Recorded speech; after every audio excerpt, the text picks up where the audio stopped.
Hey yo, what's up? My name is Ty Mizzle. You're watching my channel Mizzle 14, and I'm back with part 2 of the Mitchell family of Iyanla Fix My Life. Alright, it was a lot to talk about, so I'm gonna break it down as much as I can and try not to make this video as long as I did the first one. Alright, so Kizzy. So we get to sit down with Kizzy, and Iyanla asks Kizzy to do a portrait of her mother, Luanda. And Kizzy did that. Her mother is lonely. She's been abandoned. She needs love. She needs somebody to be there with her. I say yes. That's all the things he's saying now. But yes, you still have this heart. You still have the exterior wall up and not letting her in your life. It's like that. He's like you still holding on to that grudge against her. She's not being there for you. But yet you say she does all this stuff. So maybe it's the reason she does all this stuff. Maybe she needs that people needs you in her life. And Yano's asking her what's going on because you say you want this and you say that she is portraying this qualities that she needs, but yet you still have this division with your mother. So then she's talking about that's how she was starting to become like her mother because she don't have her two kids in her life, and that's like hurting her because we don't know the reason why. I think next week it will be the last. It will be part 3, and we will probably see more why she don't have her kids. But the same that LaWanda abandoned her kids and don't have her kids in her life and didn't raise them the same way. So Kizzy two kids is not being raised by her right now, and she doesn't have them. And she just said it's a cycle that's keep repeating. And Iyanla said, yes, the cycle can keep repeating, but you could break that cycle. And that's a lot of people don't understand that. Yes, the cycle is repeated, but you don't have to be bound by that cycle. You can always break that chain if you want to break that chain, but you got to put the work in and you got to put the effort in it to change it, that pattern. So if you don't want to change the pattern, then it's always going to continue going on. And then that's just how you are sitting here with Iyanla, talk about your mother. The same way your children will grow up will be sitting there and talk about you, and you will be the same spot as LaWanda is because your kids is hating on you right now. So she said, I fear that she'll feel like her children don't like her. And Iyanla said, your children don't like you right now. That's the point. They feel like you just do the same thing as your mother, their grandmother doing it to you. And it's a history repeating themselves. And you could change that. But she said you gotta be open to willing to hear your mother's story as a woman, not just as your mother, but as a woman. She can't be the mother that you wanted her as when you was younger. She can't be that way. The past is the past. What's done was done. But what you could do is to work on the future now and have that bonding. But for all of that to happen, you both need to heal and hear the story, hear each other's story. And Kizzy, I think, is she want to be heard, and she just wants to be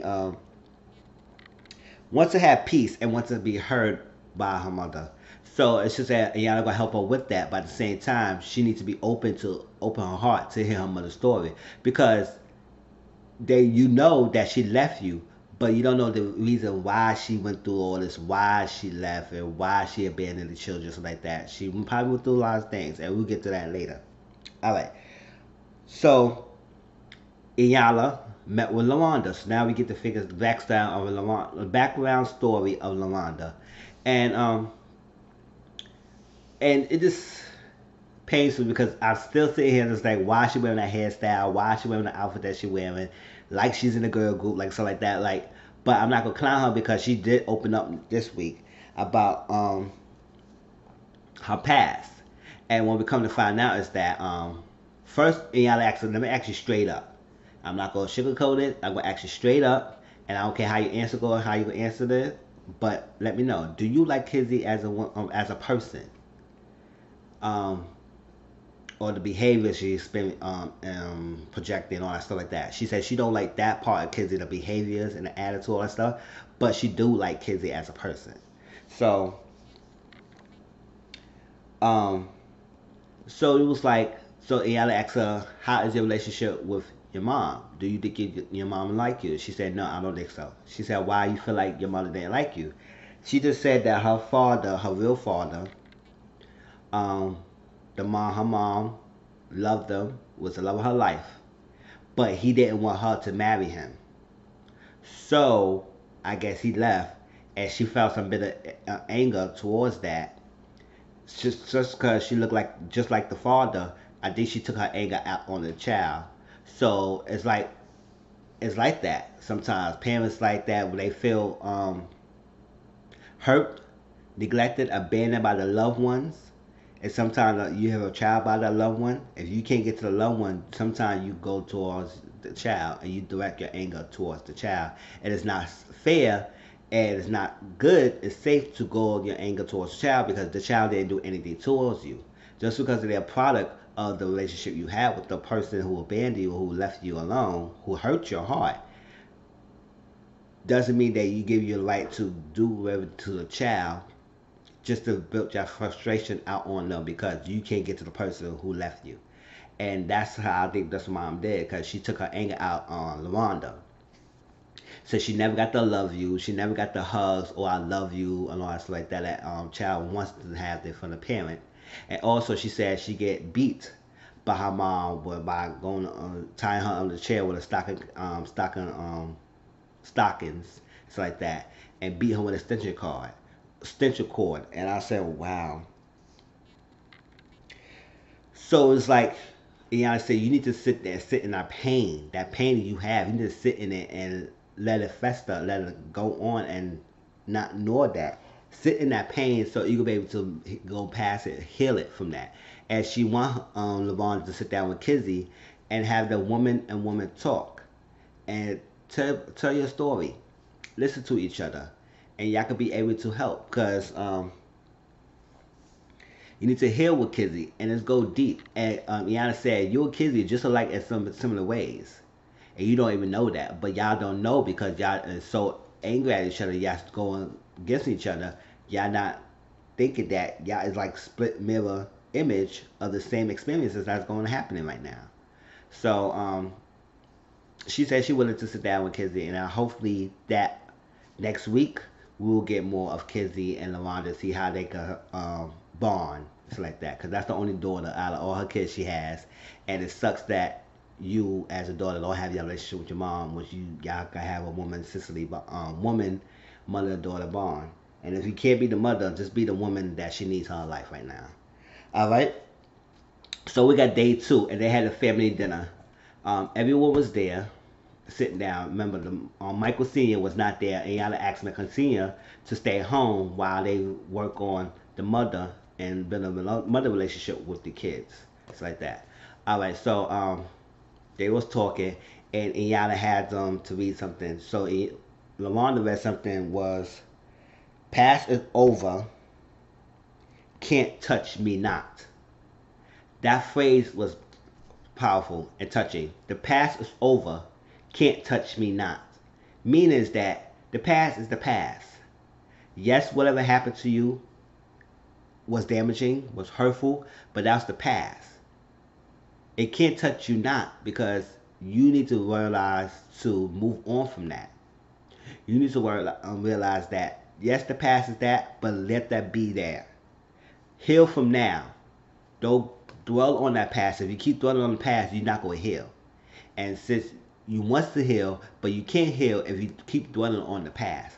Let the past be the past. It's not going to stop it's not going to change what happened to you. It's not going to negate what happened to you, but you can start healing from that hurt, from the past experiences. And once you let that go, that's when you can start truly to heal and be free. Because if you don't let that go and you continue on saying you want to heal, you're not going to heal because you had not letting the past be the past. And that's to say the past is over, can't touch me now. Means if you let the past be the past and you let the past stay in the past, then it can't hurt you in this present day. You could be the person you want to be, the healthy, positive person you want to be, if you let that past go. And that's exactly what Iyanla was trying to get them to be. And I guess LaWanda at first didn't understand it, and she couldn't do it, but then she realized that yes, she could start doing that. And then Margaret chimed in and said something because he wanted to say something. And oh yes, oh before they went there, it was like, listen, your mom is here, and she's here to tell you that your children need to know your story. Do they know what you said to me the other day? Did you know how you went through? They understand you just had a drug addiction problem. They understand you left, but they don't know the reason why you was like that. Why you feel the way you feel. Why did you things what you do. And if they understand that, then maybe they understand you better.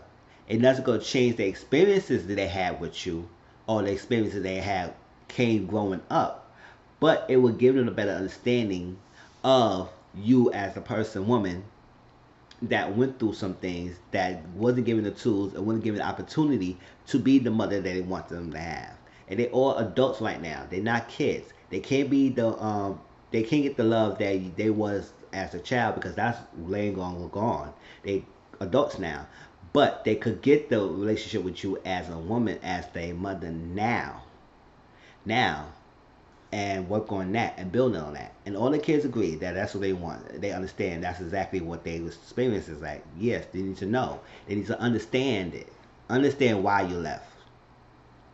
We understand how you left was drugs, but why you left? What was the reason behind that? So hopefully they get that on understanding, and hopefully she explains to them next episode what happened. All right. So then Marvin said something that I'm gonna read because I wrote it down, and it was very nice. So he said, "Stop using what hurt to excuse our current action and behavior. Easy to play the victim, but it's harder to earn up to your own guilt and stand still on your own truth. If you stand still on your own truth, then you will earn it and grow from it." That was a powerful statement. And Iyanla said, wow. While he said that, Melvin was like, it was like this. He was like kind of like being bothered, and right there I could tell it's kind of like a distinction and distance and like a tension between Marvin and Melvin. And you could read off the energy that Melvin is giving off towards Marvin. And he said, I understand what he's saying, but I can't accept things, or I have a harder to accept things when I find out somebody is not genuine. So I get what he's saying, but his action towards me, it says something different. So Iyanla was telling him, it's like, listen, what he said wasn't about you. It wasn't specific towards you. So you took his experience, that's what he experiences, and that's what he came up with his conclusion, his outcome of experience. So since you took that as a defense, and you took that as a constant like a thing that is towards an internal attack, but it was an internal attack towards you. And a lot of people has done that before. It's like say like you're in a job somewhere and they make a general statement, because you might feel that you did something in that general statement. You may take that they specifically talk to you, but they only basically told it in general. They're not giving any specifics. Who did what? Who did that? They just tell it in general. But if you did something like guilty, then a guilty person will start thinking that it was specifically towards them, and then you start getting mad, then you start getting angry. I said, I don't know why you singling me out, or something like that. And his intention was not singling anybody out. So that's this situation was like, listen, what he said wasn't a personal attack against you, but I sense some things between you, and I say, what I get is that what he said, it didn't bother what he said is a part of the breakdown between you two, and that's where he had a hard problem accepting what he's saying, because there's a breakdown between y'all two, and y'all both are sensitive people. Marvin is more sensitive to the heart. He give until he got broken so many damn times he started safeguarding his heart. Whereas Melvin is very perceptive. He see things, but he can't put into words what he trying to say. So it comes that little breakdown between those two, and we will get to sit down with Melvin and Marvin later on and figure out what started that breakdown between those two. All right, so they did the pin the problem on a donkey, and she asked him different questions like who brings the most drama, who's the meanest, who hurt you the most, who disappointed you the most, and who's the most loving. And when they was doing that, they all agreed that the most drama person is Marvin. The meanest is Marcus, and it's Iyanla said, is it because he's mean or he's volatile? And they said, yeah, he's volatile. So it's like that. Who hurt you the most? The mom. They said, or say the mom. And they said, who disappointed you the most? They said, I guess the mom, grandma, something like that. I guess I understand. I think they say the mom, but somebody say grandma, but it was the mom, grandma. And who's the most loving? They all say is Michael. Which I could tell Michael is the most loving, and I get to his story later.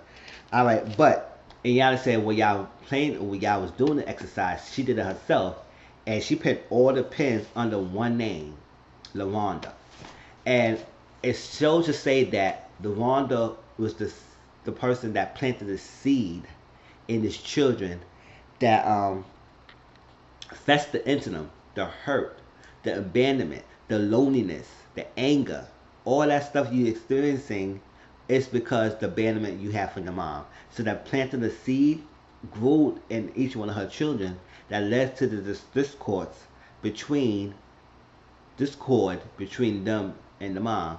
And she is the root of this planting. And once you plant that root, it's hard to pluck it if you doesn't nurture it. Like if you haven't nurtured that water, like if you feel neglect, that seed will start bad and it'll go wild and everything, and it'll just start planting, and it's dirty into these negative. It's dirty, which is equal to the negative emotions they experiencing, the experiences and the action they having towards her. So she needs to start learning that yes, we need to start putting these problems away and let her heal. And her healing is their redemption. Their redemption is her healing, and it's vice versa. So they need each other to make this work. Basically, that's what Iyanla is saying. And I said that's really understandable. I really understand everything she's saying. Like a lot of things that Iyanla be saying in this series, this show is also life lessons, messages, and it's good to listen to it and heed to it because it can help other people's lives. And that's what a lot of things I like about her. She doesn't really just do the helping. She also gives insights, meaningful messages. All right. So then we get LaWanda and Michael because Michael Jr. is the oldest, and no, the oldest brother, and the kids is the oldest, but he's the second oldest, and he's it is a sit down because he still keep doing the videos. And he said this videos is like a safe haven. It's something he could go to. He could express his emotions. He could say things like that. And it's like his go-to thing because outside world that surrounding him, the support system is not there. It's not existent. And since he's not getting that supporting, he goes out and go to the social media and video platform. But he not understanding the distinction of people laughing at him and people laughing with him. And people is not laughing with him. People are laughing at him and saying, "Oh, look at this fool. He just get off this camera. He just this is that and stuff like that. He don't look right and all that stuff." It's all that craziness, but he still continuing to do that because he is reaching out. He reaching out for something that he's not getting, which is love, support. Yeah. While Iyanla was talking to Michael, she had the other brothers sit in the back, stay in the back to listen to the story and see what they could gain from it and understand him point of view. Because in the last episode, it was explained that he was being neglected. He was not being supported. He didn't feel like he's a part of brothers. He just feel like they shun him, they let him go, let him defend himself and everything. And that's what he's going through. Right. So Iyanla sit down, talk to him, and said, "Tell me what's going on. Did you see the Patty expressing I'm worried about you?" And he said, "What you worried about?" It's like I'm worried about you being depressed. You are isolating yourself. You are being you just feel alone, you feel bad and stuff like that. So that's the stuff he feels. And he said he can remember at an earlier age that I think he was on medication and they gave him this medication because he was going anger outbursts. He just feel depressed. He just feel like he wouldn't be there. He was suicidal, stuff like that. So they put him on medications like that. But I guess he has been on it for that a long time. Alright, so and then he said that he had been homeless again. So Iyanla said, "Homeless? What's going on?" Because he left his father's house. So he was staying with his father, but he left the father's house. And the mom was in the same city, and she was saying that I tell Michael to stay with me and all that stuff, but Michael didn't want to hear it. So like that. So he said he never got sat down. Nobody ever talked to him. Nobody ever diagnosed what he's going through. Nobody ever say what exactly is his issues that he have. And come to find out, his mostly disorder is affective, what was it? Mood disorder. He has up down mood swings, that affects his action behavior. So one day he may have this happy go lucky would that make him the most loving, that he's supportive, he's there for everyone. But then the other thing, he had this mood swings that he be lonely, abandoned, and that was leads him to do some unimaginable things. And she just worried that if it's not being checked, he could do something damaging. It's like that. So that affecting mood swings, that mood is affecting his behaviors. And if he doesn't get in that balance, then it will be something worse. So she said that he needs to be on medication. And sometimes I know it's stigma. A lot of people say, "Oh, put him on medication," or "It's something wrong with me." It's like that. But it's your health. It's your peace. If you want to get better, it's nothing wrong being on medication. It's like that to help you live longer. It's like that. To like for people who get HIV, they have to take medication to live long. If they don't take it, they could get to AIDS and they could die. They don't want that, so they need to have the medication. I know sometimes it's very stigma, especially in African American African American family who feel like, oh, you diagnosed me with mental health disorder, you diagnosed me with this and that, and you put them in special ed, and something's wrong with me, and I don't want that. I want that label. But sometimes it could be It could be detrimental if you don't get that help, as much as you think that you will be better without it. So she said he needs to be medication. If you get that checked, then it's going to help him in the long run. So he said it's good. He said, LaWanda, you gotta be open to be there for him. It's like that. But Michael, you need to be open to let your mom in. If he can't be your mom that you want before, she could still support you now. And she said, how come he was in homeless again, and homeless in the street and all that stuff? LaWanda said, I've been telling him to come stay with me. He just want to come stay with me. And then, so afterwards, Iyanla sat down with the brothers and asked him, how do you feel? And then say, um, it is hurting that yes, he hasn't been supported. He been feel abandoned. It just sucks. Oh, Michael did mention that he feel um, he wanted to be heard. He wanted to care by people. He wanted to be heard by people. He feel like he don't belong here. He feel like he feel better off dying. And when he said that, it choked me up a little bit because I was like, to the point when I had understand him at some point.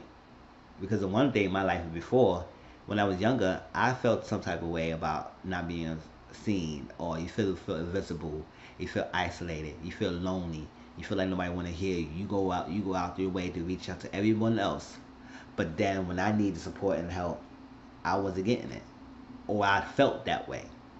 At some point, I felt like I wanted to be here, but I don't feel like that now. But I was like, it's a process. It's an emotional thing that I had to get to myself, and I get to a better understanding. It's like, yo, I love my life, and I'm not gonna let go anywhere. Let that be. Is not the case, and I learned to fill that void. Learn to do things to make myself happy. Surround myself with positive people. Surround with people who do care just as much I care, and that helps. It's like that. So if Michael gets that from his brothers, and I think that's a major thing. And y'all said that the most impact will be the brothers supporting him than as much that the mother doing that for him. So she just tell the brothers, yeah, have been enabling his behavior. He needs to get medication. Hey, y'all need to help him accountable of not doing what he had to do. Because she asked him, when he was homeless, why didn't y'all come pick them up and put them in the house? And Marcus is saying, yeah, we have been extending an olive branch to him. But Michael has a ability to think that he can do whatever he wants, and we can't have that ground rule. So he feel like he don't want to be there if he can't do what he wants. And I think the reason why he left the father house, because I think somebody was starting pointing out. I think the father was starting pointing out by him doing the videos, and since it was a move thing right there that you can't tell me what to do. I'm gonna do the videos. I'm gonna latch out. I'm gonna move out, and that's why he came homeless again. So hope Michael get that help, and he could continue to work on and get the medication or get whatever he needs to make sure that mood swings, the up and down mood swings, is not affecting his behavior to an extent that it will do something damaging to him. All right, so here goes the breakdown between Marvin and Melvin. Right, I decided to say this is the last because I had to end it, and they will continue on the next week. All right, so you know both Marvin and Melvin are gay. They the gay brothers, just like that. They're the youngest two of the bunch, and they both are gay. But you think that because they both share a similar sexual identity or something like that, and they brothers and they have went through traumatic experience and not having their mother abandoned or something like that, you think they'd be so close. But that's not the case. It's like that because at the beginning of this episode of last week, Melvin and Marvin was going about to go blows to blows. They was arguing. They was in each other's face. Marvin wanted to punch him. He said Melvin's a bitch. All that stuff. They was heated. They feel like they're both getting feel like they've been getting disrespected. Um, so um, I sit down with her. She said, "Tell me what's a breakdown. What caused this between the the breakdown? What caused the tension between y'all two? The discord between you two?" And Marvin said that when he was younger, people always started thinking that they started looking like. So before everybody's making distinctions that they are siblings, Marvin was telling Melvin, he said, "Please don't tell anybody that we are siblings. Tell me I'm your best friend." And Yana said, "Wow," and I said, "Wow," too. And I could say that could be hurting. Like, listen, you my brother, and you don't want nobody to know that we brothers. You don't want me to tell them a lie to say you're my best friend. That's like hurting. I was like, well, no, you're not my best friend. You my brother. Your blood flow in me, and you want nobody to say that I'm your brother. That's hurtful. So I understand a little bit why Melvin might feel the type of way about that because I would feel the type of way too. I would say, listen, why? So he said the reason why he felt he was doing that because he said he wasn't too comfortable with his sexuality at the time. He knew that he was gay. He knew he liked guys like that, but he couldn't come to terms with that. And the fact that his brother, who is loud and proud, who's happy with his sexuality, he's comfortable knowing that he's gay. He couldn't get down with that because he couldn't accept that part of him that he hates the most.